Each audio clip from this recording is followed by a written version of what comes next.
오늘 우리 함께 보실 하나님의 말씀은 히브리서 10장 11절에서 14절까지의 말씀 보도록 하겠습니다. 히브리서 10장 11절에서 14절까지의 말씀 교독하시겠습니다. 제가 먼저 11절 읽겠습니다. 제사장마다 매일 서서 섬기며 자주 같은 제사를 드리되 이 제사는 언제나 죄를 없게 하지 못하거니와 오직 그리스도는 죄를 위하여 한 영원한 제사를 드리시고 하나님 우편에 앉으사 그 후에 자기 원수들을 자기 발등상이 되게 하실 때까지 기다리시나니 그가 거룩하게 된 자들을 한 번의 제사로 영원히 온전하게 하셨느니라. 아멘. 오늘도 말씀과 기도로 하루를 시작하시는 성도님들을 주님의 이름으로 환영하고 축복합니다. 오늘 11절을 보면 히브리서 기자는 다시 한번 인간 제사장들의 그 제사가 명확한 한계를 가지고 있음을 말씀해 주고 있습니다. 제사장은 매일 서서 섬기고 자주 같은 제사를 드린다고 말씀합니다. 히브리서 기자는 계속해서 명확하게 반복적으로 무언가 그들이 하고 있지만 그에 대한 어떠한 소득도 그들이 가질 수 없음을 말씀하고 있는 것입니다. 왜냐하면 우리가 앞에서 살펴봤던 10장 4절의 말씀과 같이 짐승의 피로는 그 어떠한 것도 죄 없게 하지 못하기 때문입니다. 즉 임시 방편일 뿐이지 완벽하게 무언가를 이룰 수 없다라는 것이죠. 예를 들어서 우리나라 어떤 법 제도에 집행유예라는 것이 있습니다. 집행을 유예한다는 것이죠. 1년간 집행을 유예한다라고 하면 그 1년 동안은 죄가 없는 것이 아니라 동일한 범죄를 저지르지 않는다라는 선 안에서 그 사람을 풀어주는 것입니다. 그 사람은 세상 가운데 나아가지만 동일한 죄를 범할 수 없듯이 완전하게 온전케 되지 못한 인간은 또다시 반복적인 제사를 드릴 수밖에 없었다라는 것입니다. 즉 그들이 그 짐승의 피로는 죄를 없게 하지 못하기에 그들의 제사는 끝이 없었다라는 것입니다. 즉 헛수고까지라고 얘기할 수는 없죠. 왜냐하면 하나님께서 율법으로 정해놓으신 것이기 때문에 그들이 헛수고를 하였다라고 말할 수는 없습니다. 하지만 그들은 명확한 한계를 가지고 있었다라는 것입니다. 또한 12절에 나오는 이 내용과 11절에 나오는 내용을 비교해서 생각해보면 바라보면 더욱더 명확한 차이를 보이게 됩니다. 12절에서는 오직 그리스도는 죄를 위하여 한 영원한 제사를 드렸다라고 말씀하고 있습니다.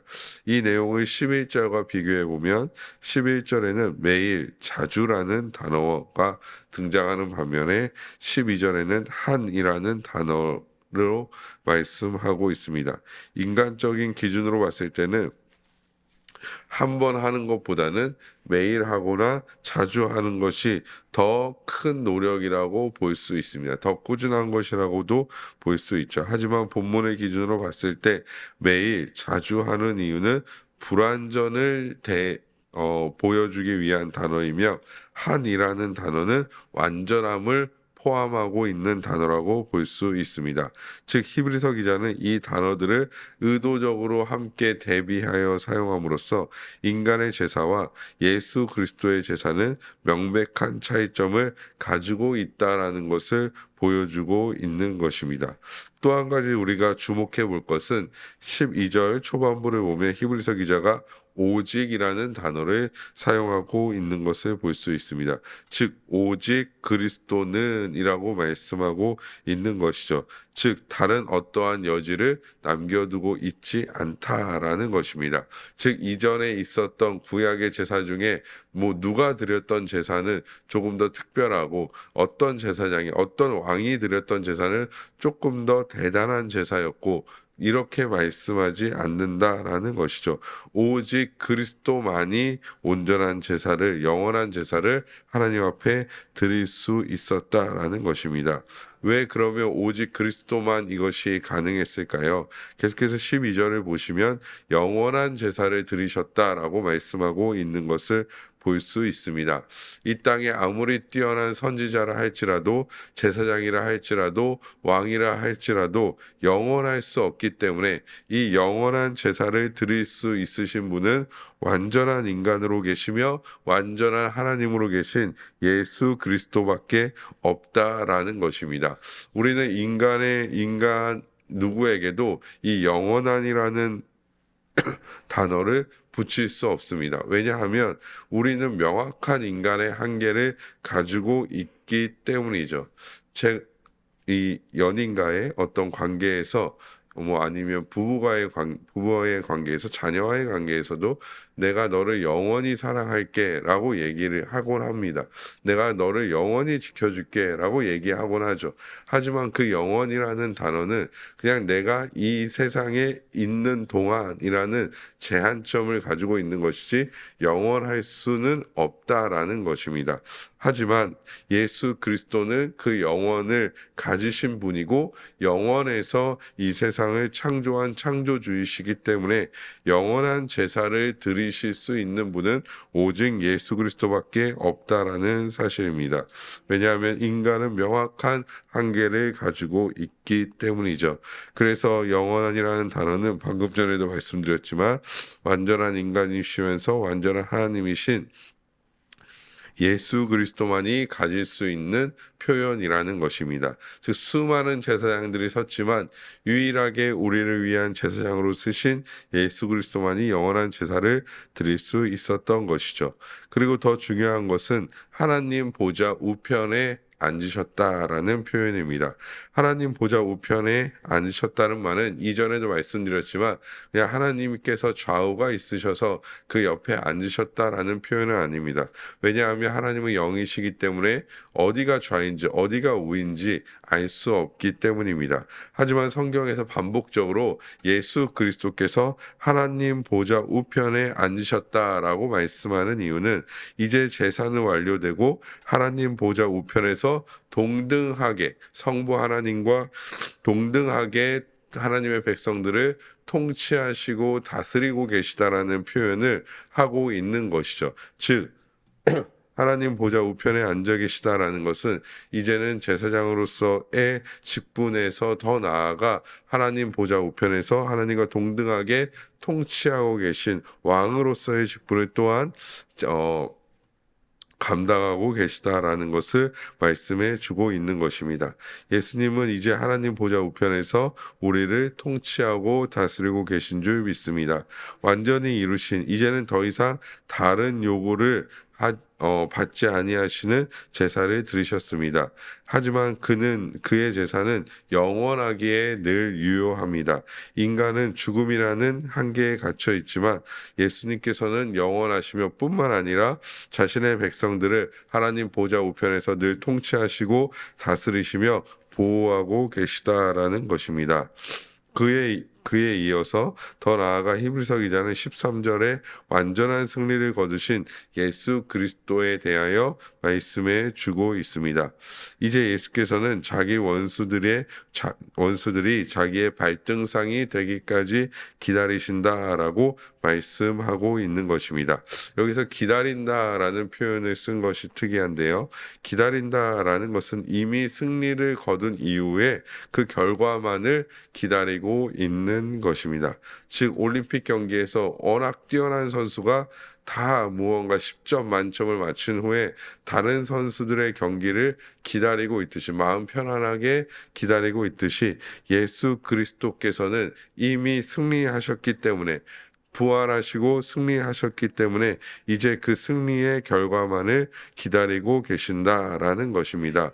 즉 우리도 이 땅 가운데 살아갈 때에 수많은 영적인 어떤 갈등과 전쟁 가운데 있지만 결국 우리는 그 승리하신 예수 그리스도를 바라봄으로 말미암아 참된 승리를 거두며 나아갈 수 있는 자들이 또한 우리가 된다라는 것입니다.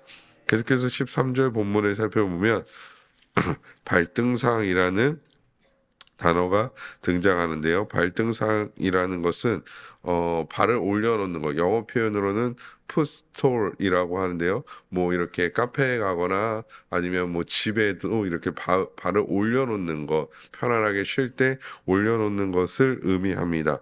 당시 시대 때는 전쟁에 승리하면 패전국 나라의 이름이나 왕의 이름을 이 발등상에 새겨서 그 승리국의 왕이 그 위에 발을 올려놓는 것이 전통적이었다라고 합니다. 조금 더 제가 이것을 좀 상상하면서 조금 이제 소름 돋았던 것은 무엇이냐면, 심지어 패전국의 왕이나 장수의 머리를 잘라서 그 위에 발을 올려놓고 있기도 하였다라는 것이죠. 그래서 이것이 이제 발등상이라는 표현이라는 것입니다. 패전국 왕은 어떠합니까? 철저하게 죽어서도 비참한 상태에 이르게 된다라는 것입니다. 히브리서 기자가 또 많은 성경에서 발등상이라는 표현을 사용하는 이유는 예수 그리스도의 승리가 그만큼 완전한 승리이며 온전한 승리라는 것을 말해주고 있다라는 것이죠. 그래서 이제 우리의 원수는 완전히 이미 패전하였고 마지막 때의 최종적인 승리를 그리스도께서 기다리고 계신다라는 것입니다. 이미 승리를 쟁취하였고 모든 것을 이루신 예수 그리스도는 자신의 백성들을 온전하게 하신다라는 것이죠. 우리 계속해서 14절 말씀 함께 읽어보도록 하겠습니다. 읽겠습니다. 시작.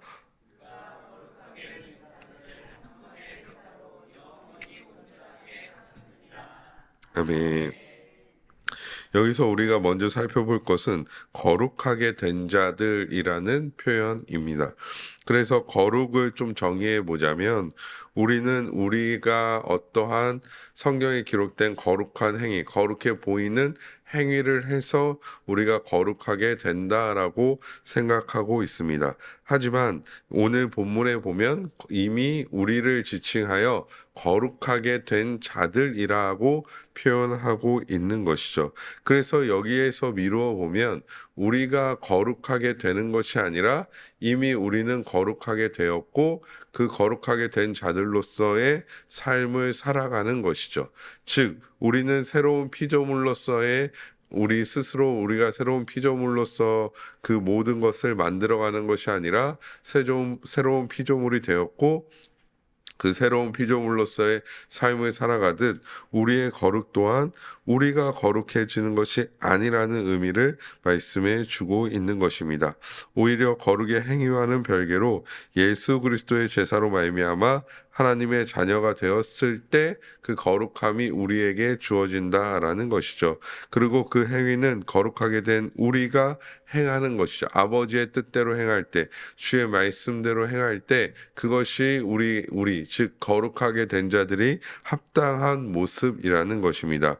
그래서 반복적으로 말씀드리지만 우리의 행위는 하나님의 거룩의 기준에 부합하지 않습니다.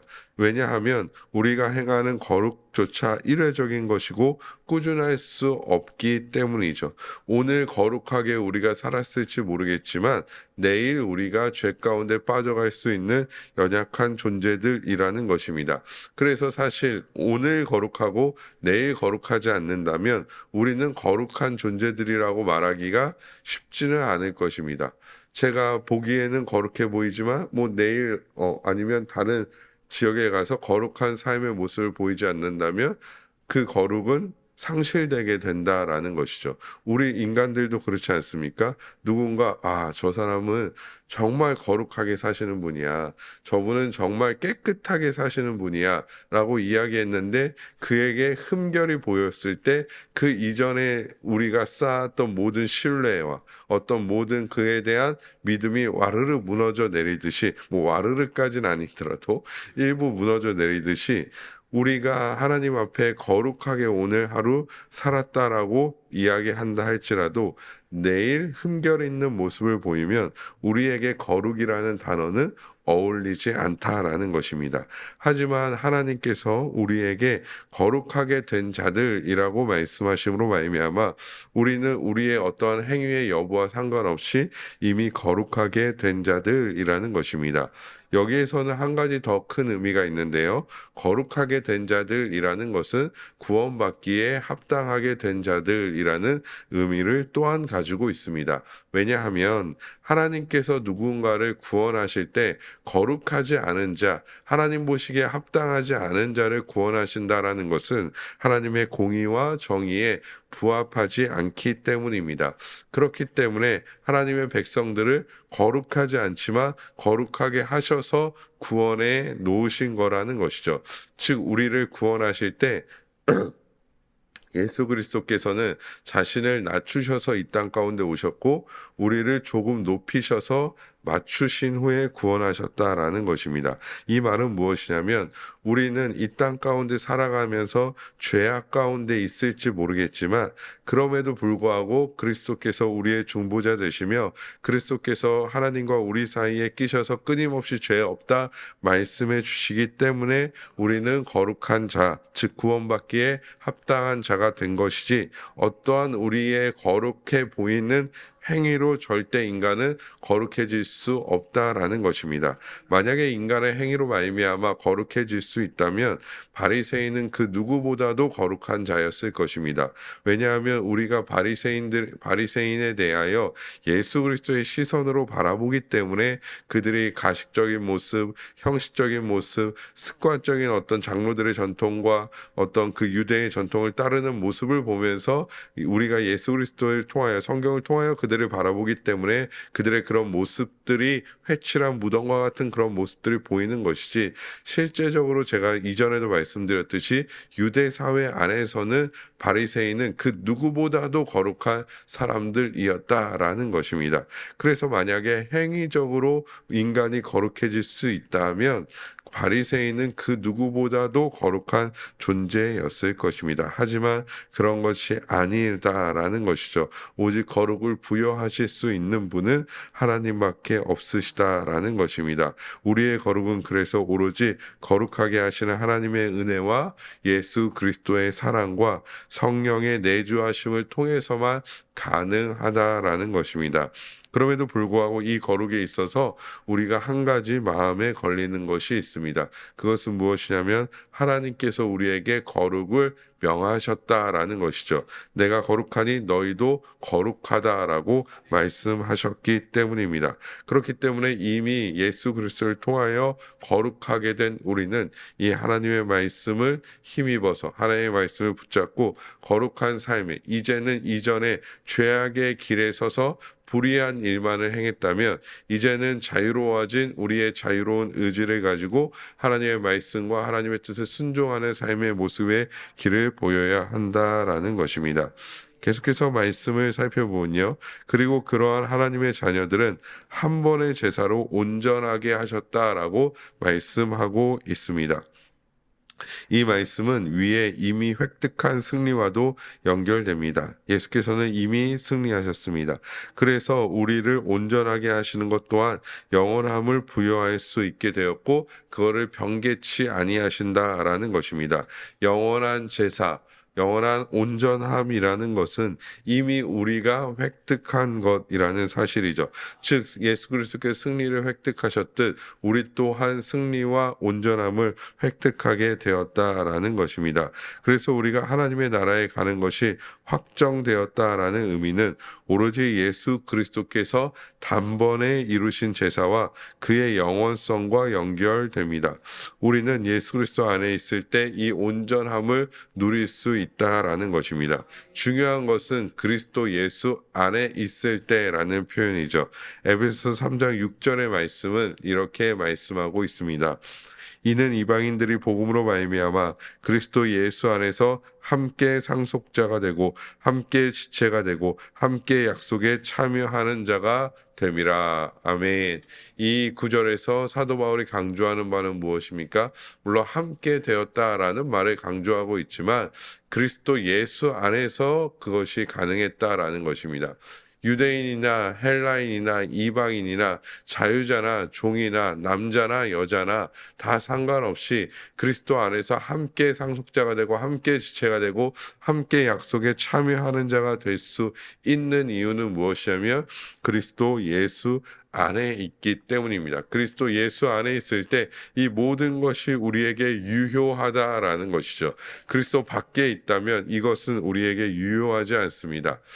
우리가 우리 스스로 무언가 구원을 획득해낸 것처럼, 아니 이제는 구원받았으니 우리 스스로 무언가를 쟁취해야 되는 것처럼 생각하지 말아야 할 이유가 바로 여기 있다라는 것입니다. 오로지 우리는 그리스도 예수 안에 있을 때 온전할 수 있고 그리스도 예수 안에 있을 때 참된 기쁨과 평안과 승리를 맛보아 누릴 수 있게 된다라는 것입니다.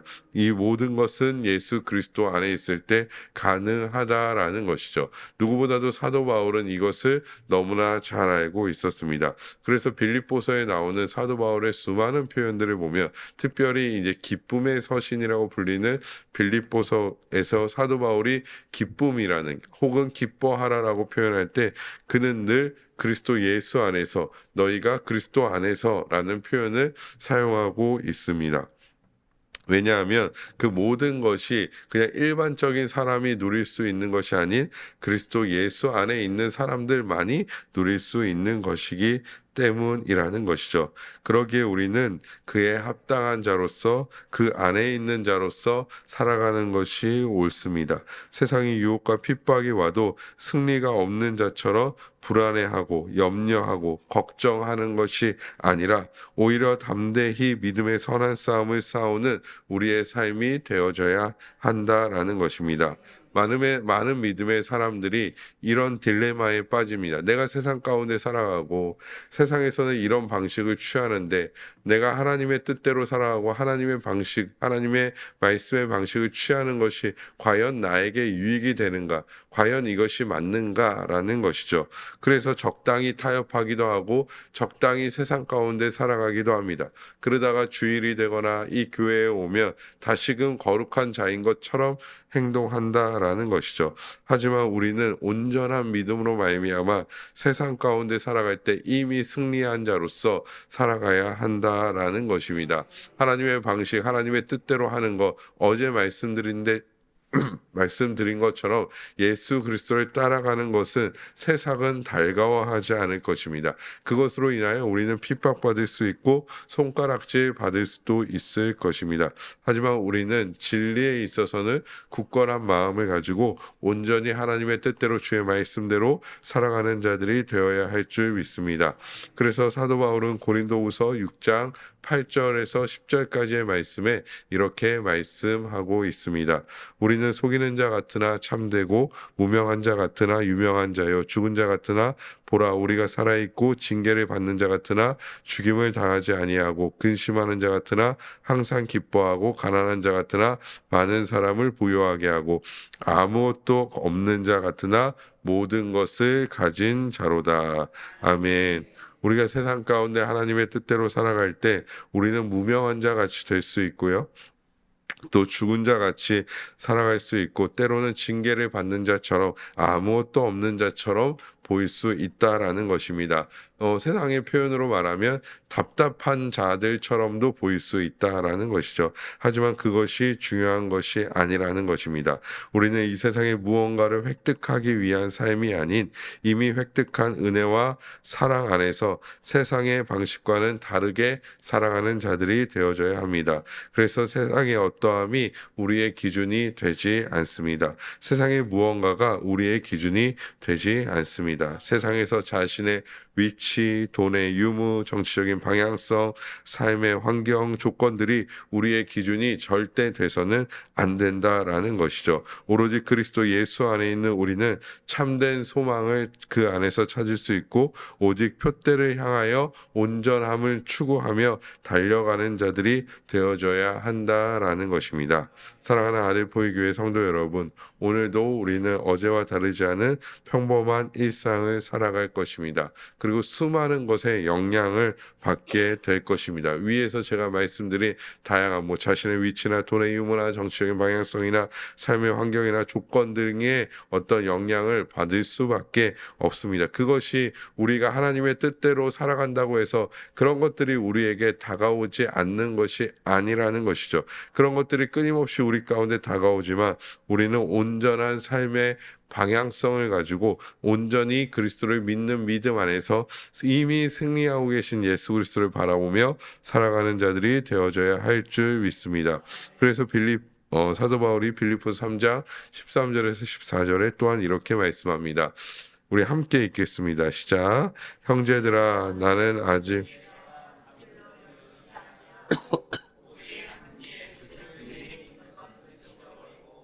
앞에 있는 것을 잡으려고 표대를 향하려 그리스도 예수 안에서 하나님이 위에서 부르신 부름의 상을 위하여 달려가노라. 아멘. 이 사도 바울의 고백이 오늘 하루 우리의 삶의 고백이 되어야 할 줄 믿습니다. 표대를 향하여 그리스도 예수 안에서 하나님께서 부르신 그 상을 위하여 달려가는 삶, 이미 잡은 줄로 여기지 아니하고 오직 예수 그리스도만을 바라보고 살아가는 삶, 그래서 그 안에서 주시는 참된 기쁨과 소망과 평강 가운데 하나님의 뜻대로 살아가는 삶이 우리의 삶이 되어져야 할 줄 믿습니다. 온전히 이미 우리에게 온전히 모든 것을 이루신 주께 감사하며 오늘 하루도 주님 안에서 평안한 삶을 살아가시는 모든 성도님들 되시기를 주님의 이름으로 간절히 축원합니다.